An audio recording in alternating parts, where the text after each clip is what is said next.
So, you're a movie freak. What do you think about it in Japan? I think it would be interesting to show it. I think that they over have there. very open-minded. I think that they would love I it. think they would probably take to it because it's, what the undertone of the story is. Self-acceptance and struggling to figure out where you belong in the world, which I think is universal. I think that can happen anywhere. I think any human being has gone through that one way or another, and that's what's been great about this film is that it has screened in gay and lesbian film festivals, in underground film festivals, in international film festivals. We've been screening in all different types, and I'm amazed that that's happened. I thought, okay, I'm making a film. I thought it was just going to play in the gay and lesbian film festivals, and my friend, when I finished the film, looked at me and goes, "You have to submit this outside of that too." And I'm like, "Really?" He's like, "Yeah." He goes, "You have a story here that's universal." And I really didn't believe him. I didn't think that we'd actually play in other places, and it's pretty much equal across the border so far, which has been wonderful for me. I think that Japanese market might really be hip to it. I think Europe should pick up on it. Yeah, we're starting to submit it out there a little bit now. I've been focusing primarily here, but I've been submitting to London and Australia. I think South America would pick up on it. Yeah, that's actually one that we're considering going to as well. So we're just trying to, now that we have built what we built here, now I'm trying to build it outside and see what I can get. We were talking off camera about the glut of film.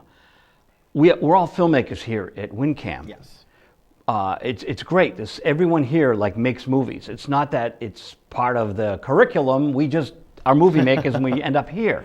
But the thing is, I think that outside of America, because we were talking about the glut, I think it's still more exotic. To hear that Marty Balin had these records out in Japan. People that, really? I mean, Americans don't realize that he had other records in Japan that weren't available here on EMI.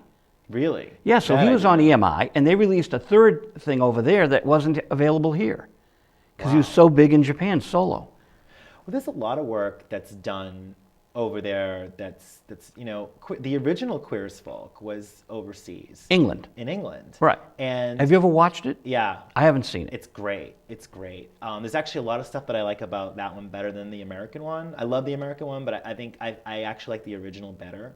No offense to everybody that I know that does Queer as Folk, but it's just I really think it is the original. The original material to me is always where it's born from and where it thrives from. And I like what America did with it. But it was interesting when you watch that one, then you watch the American one. It's kind of interesting to parallel them next to each other. What drives me batty is bad acting, and in some of Queer as Folk, Michael would sometimes get hokey, and I'm like, shh, because Oz is so well acted. Yeah. I mean, those people are brilliant. Oz is a really great series. And Sister Peter Marie, every one of them. There's no bad acting in that. They went into those roles with a relish. 6 Feet Under was one of my favorite shows ever. 6 Feet Under. It was just so morbid, I didn't want to even tune in. You didn't like it? I didn't want to tune in because of the morbidity of it. But it's one of my favorite shows, and I liked the dark humor of it, and I liked the acting was phenomenal. Every character was just written. Oh, Sopranos was well acted. That's incredible too. And you know what I watched last night was Michael Paré. Whatever happened to him? Get Michael Paré for a movie. Michael Paré was in Streets of Fire, but this was the Philadelphia Experiment. So the old schoolmaster from Porky's is older, and he's in the Philadelphia Experiment. He's still got the role. Now he's like the government agent, but he's still like the old schoolmaster from Porky's. Kim Cattrall was in Porky's. Those Porky movies are some of the best acting. Of course I remember Kim Cattrall. Lassie, I remember. Porky's are one of the best acted. I loved what's her name? Parsons. Nancy Parsons is gone. Who was that? Who did she play? Beulah Ballbrick. Beulah. Yes. I love Nancy Parsons. She was in some other movie with a shotgun. She was with these thugs, and they were her brothers.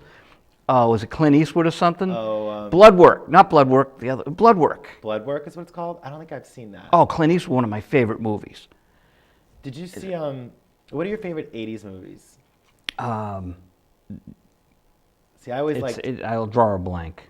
Mine were always decades. like 16 Candles, like the teen ones, the John Hughes ones. Lucas with Corey Haim, God bless him. I can't believe he's dead. and Charlie Sheen was in that with an actress named Cary Green who was in The Goonies. I always liked that era because that was my era, those films. And Well, Michael Paré was in Streets of Fire in the 80s, and that was a good movie. Okay. And I had a friend, Larry Fallon, he's passed away. When I managed Jimmy Miller, the Stones producer, Larry Fallon used to work with Jimmy. He was Michael Paré's musical manager for his music career. So I saw Paré in the Philadelphia Experiment last night. The female lead was so bad. I'm just yelling to my roommate, I can't stand bad acting. She was so, and you got Michael Paré, you get this great cast. The guy from Porky's is really good. Feed off of these great actors. Yeah. Keanu Reeves in The Matrix. Didn't he go from a bad actor to a really good actor through the series? Being around Gloria Foster. He was great in those films, I thought. And I'm not really a huge fan of him, but I really liked his performance. He started off naive in The Matrix. Yeah. And I thought it was perfect. He really got his chops. But being with Gloria Foster and Lawrence Fishburne, how can you not be great? When you're an actor, though, I was an actor for years.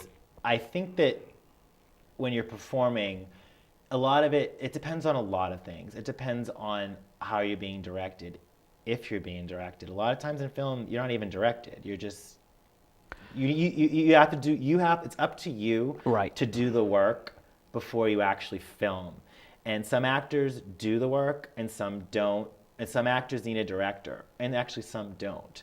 And I think that everything an actor studies and whatever it is that they study, whatever method they go by, what works for them is the way they work.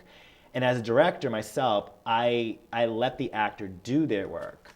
But on this film, I think the acting on this film was very exceptional because we rehearsed for 3 weeks before we even filmed. Wow. I rehearsed Aaron, and we filmed the whole thing in my apartment. I turned my apartment into a set.